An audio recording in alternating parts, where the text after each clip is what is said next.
Okay, good morning everyone. My name is Kevin C. Buti from Basic Science 3. So today I am tasked to make 5 problem solving in thermodynamics. So come on, let's start.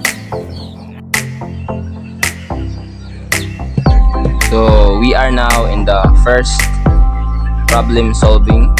So come on, let us read.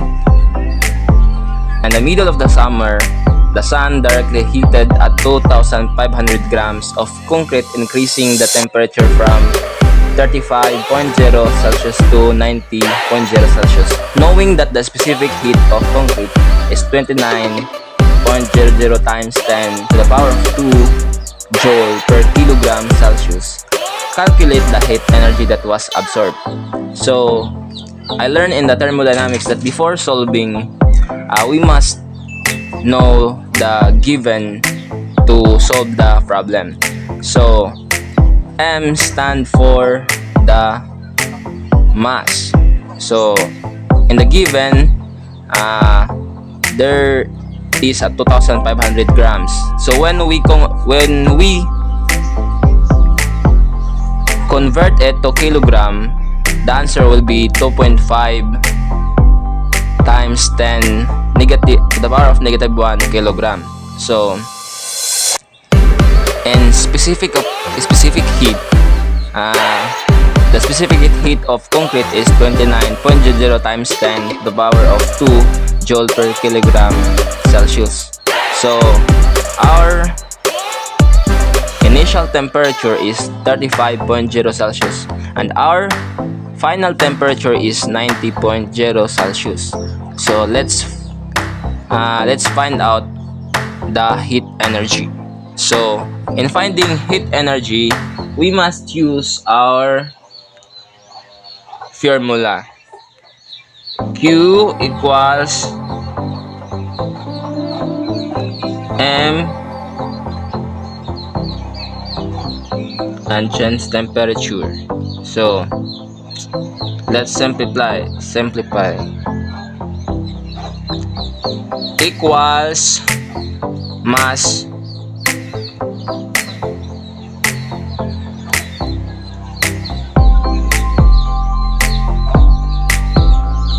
times specific heat of concrete.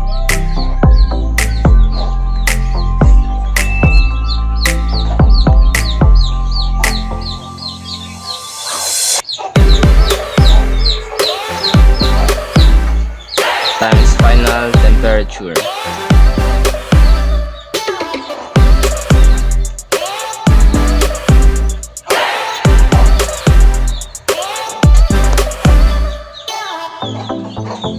So we will use the scientific calculator.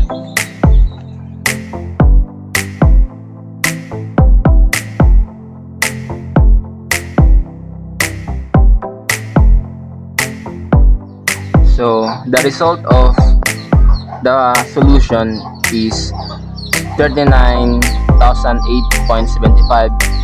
When we convert it to scientific format, it will become 3.9875 times 10 to the power of 4 joule.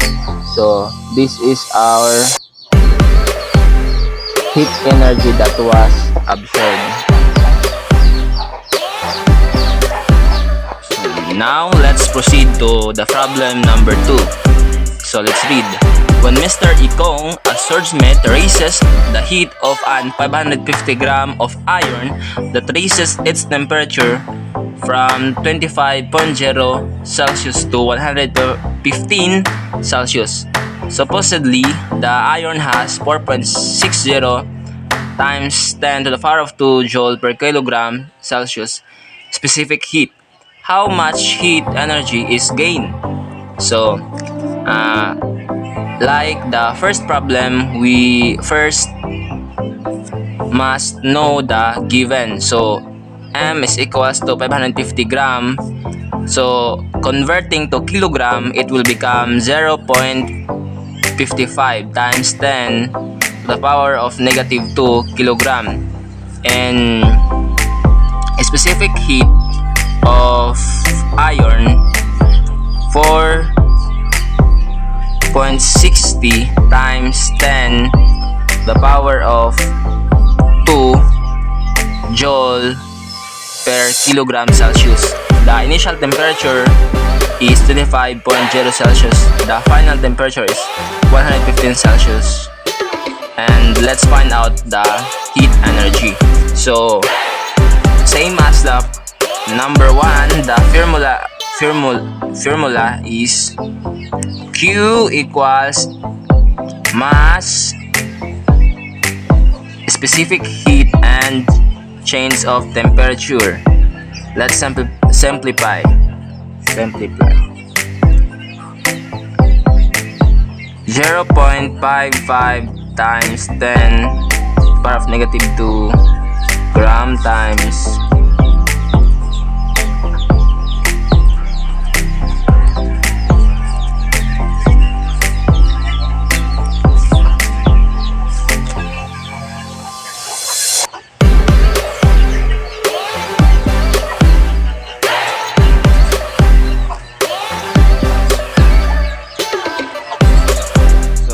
as I solve it in scientific calculator, the result is 227.7.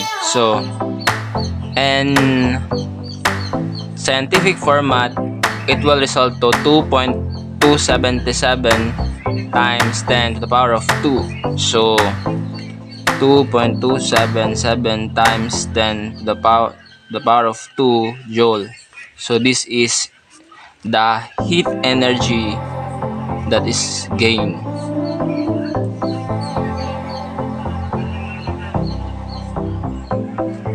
So 0.115 times 10 to the power of negative 3 times 9.10 times 10 to the power of negative 2 joule per kilogram times 23, which is our final temperature. So multiplying this, we will get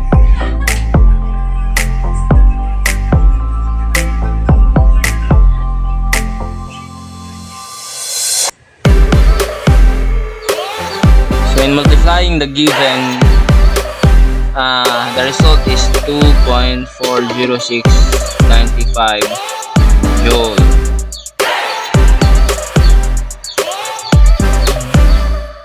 So we are now in number 4. So let's read. Isabel was running an hour.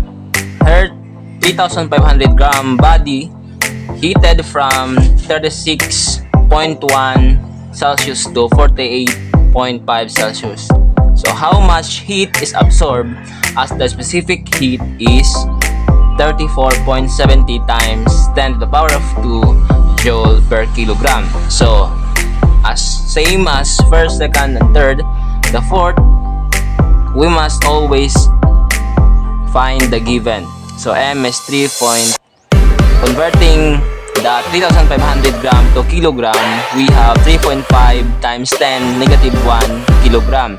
And specific heat 34.70 times 10 to the power of 2 joule per kilogram. The initial temperature is 36.1 Celsius. The final temperature is 36.5 Celsius. So how much heat is absorbed? So same as the first to third, the formula is Q equals M C and change of temperature. So let's multiply the given. So 3.5 times 10 power of negative 1 kilogram times 34.70 times 10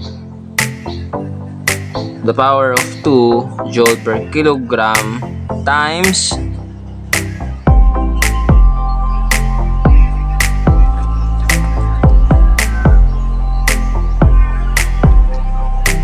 it's 48.5. So 48.5 minus 36.1. Celsius.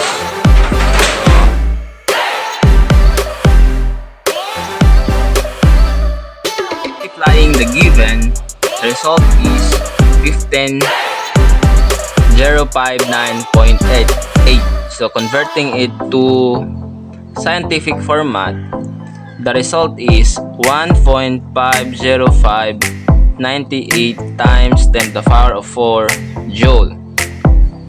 So I also forget that when we proceed to multiply the given, we must slash the kilogram. So that's the reason why joule remains. So at last, let's proceed to the problem number 5. So a science teacher was using 350 borosilicate glass in the laboratory activity.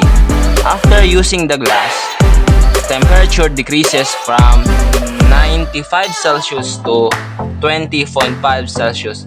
So how much heat lost given the specific heat of glass is 8.40 times 10 to the power of 2 joule per kilogram. So same as the first to fourth, we must first know the given. So the given is mass 350 gram. Converting to kilogram, it will result to 0.35 kilogram.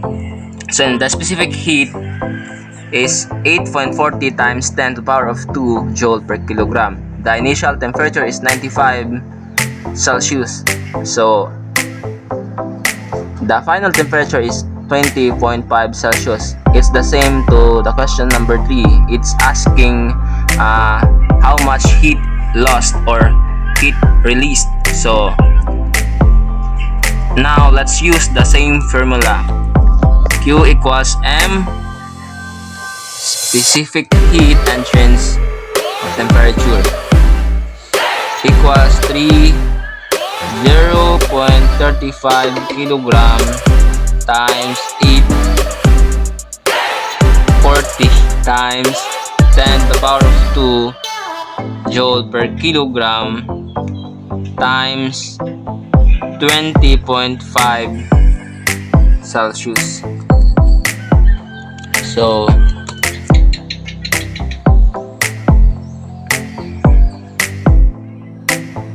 So multiplying them result in 60.27. So converting into scientific format, the result is 6.027 times 10 to the power of 1 joule. So let's not forget to cancel the kilogram. So that's my first activity. Thank you.